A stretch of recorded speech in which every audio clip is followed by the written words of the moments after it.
This is section 6.3, confidence intervals for population proportions. So what we're going to do is find a point estimate for the population proportion, construct a confidence interval for a population proportion, and determine the minimum sample size required when estimating a population proportion. Population proportion is the probability of success in a single trial of a binomial experiment. It is denoted by P. The point estimate for P is the proportion of successes in a sample. This is denoted by P hat, and it equals x divided by n, which means the number of successes divided by the number in the sample.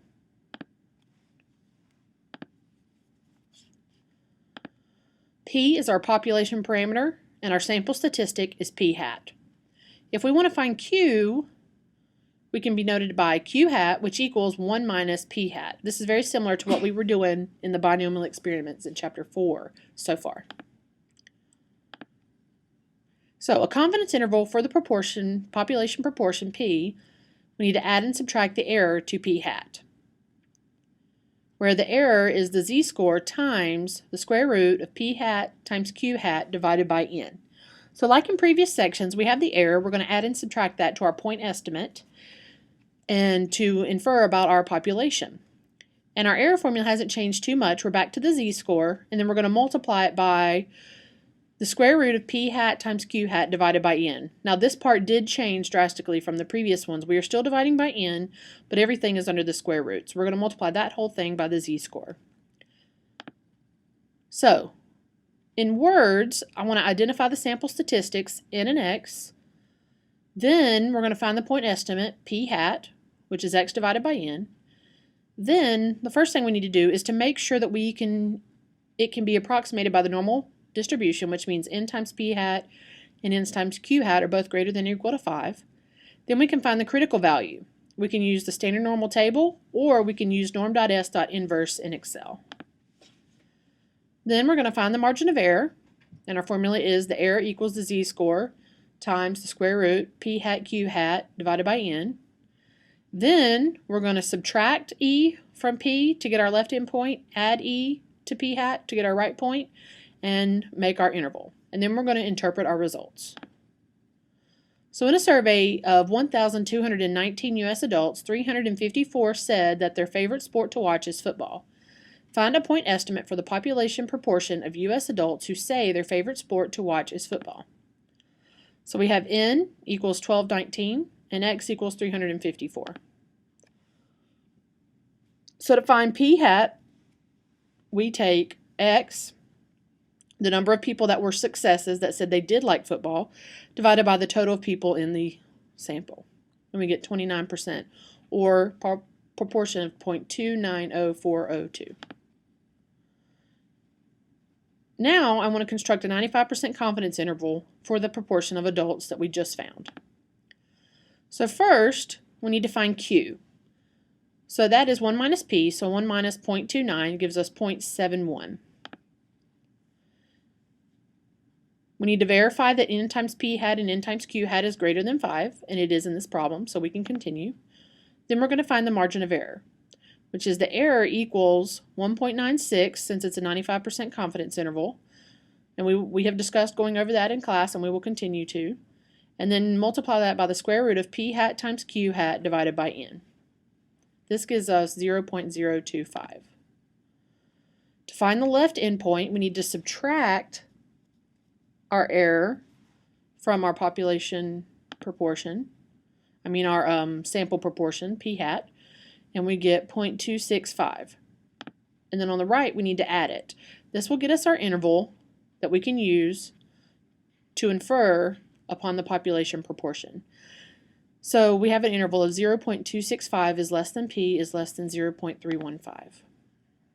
So with 95% confidence, you can say that the proportion of adults who say football is their favorite sport is between 26.5% and 31.5%.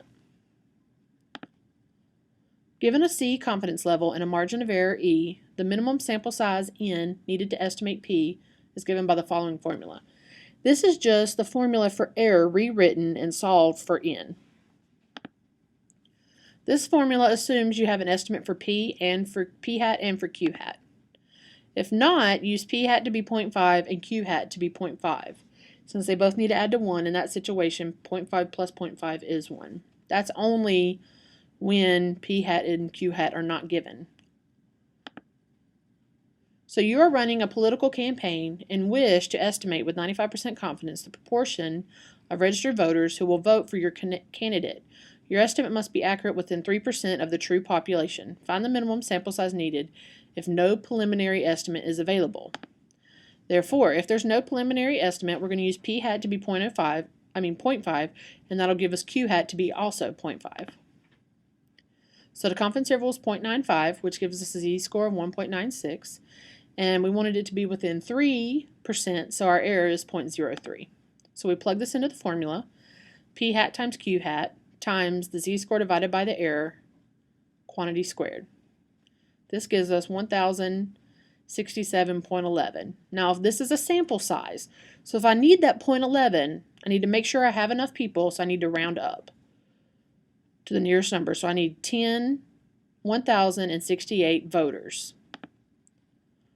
You are running a political campaign and wish to estimate with 95% confidence the proportion of registered voters who will vote for your candidate. You estimate the 3%. Now this time they're giving us a preliminary estimate of 0.31. So we no longer use the 0.5 and 0.5. We use 0.31, and to find q hat, we do 1 minus 0.31. That gives us 0.69. Now, we still want our confidence at 0.95, which gives us a z-score of 1.96, and our error still to be within 3%, so it's 0.03. Now we plug it into the formula. 0.31 times 0.69 times the square root, times 1.96 divided by 0.03, quantity squared. That gives us 913. Now, this is just 0.02, which to you might think, well, let's just do 913. No, we need at least 913.02. So since that 0.02 is there, we need to round up to another person. We always need to round up just to make sure we've covered the sample size that we needed for our sample. So 914 is the amount we need for our minimum sample size. All right, in this section, we found a point estimate for the population proportion. We constructed a confidence interval for a population proportion and determined the minimum sample size needed. And here's just a little summary chart that tells us what we had. Our parameter was p, our distribution was standard normal, and we used norm.s.inverse 1 minus alpha divided by 2.